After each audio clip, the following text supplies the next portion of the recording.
তুমি কিভাবে ব্যথা হয়েছিল বাবা? ফুটবল খেলা করতে গিয়ে। ফুটবল খেলা করতে গিয়ে হাঁটুতে ব্যথা হয়েছিল, জি তাই তো? স্যার। ডান হাঁটুতে। জি স্যার। এবং খেলার সময় কিভাবে ব্যথা হয়েছিল? পড়ে গেছিলাম। মানে খেলতে খেলতে খেলা পড়ে করতে গেছিল? পড়ে গেছিলাম। তারপর কি অবস্থা হয়েছিল? পা ঘুরে গেছিল পা সম্পূর্ণ। ঘুরে গেছিল। তুমি কি নিজে নিজে মাঠ থেকে যাইতে পারছিলে? না, আমাকে অন্য কেউ ধরে বাসায় নিয়ে গেছিল, মানে আমি একা একা যাইতে একা পারিনি। একা যাইতে পারোনি, তাই তো?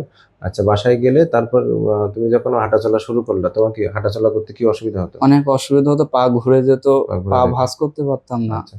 আর সিঁড়ি দিয়ে ওঠানামা করতে? পারতাম না। সিঁড়ি দিয়ে ওঠানামা করতে অসুবিধা হতো, তাই তো? জি।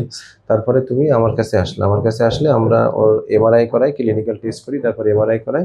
এমআরআই করে দেখি যে তোমার এসিএল লিগামেন্ট ইনজুরি হয়েছে, তারপর জি আমরা স্যার। অপারেশন করি। এখানে যে লিগামেন্টে দেখা যাচ্ছে এটা হলো পিসিএল, পোস্টেরিয়র ক্রুশিয়াল লিগামেন্ট, কিন্তু এসিএলটা দেখা যাচ্ছে না, কারণ এসিএলটা অলরেডি তা ছিঁড়ে গেছে।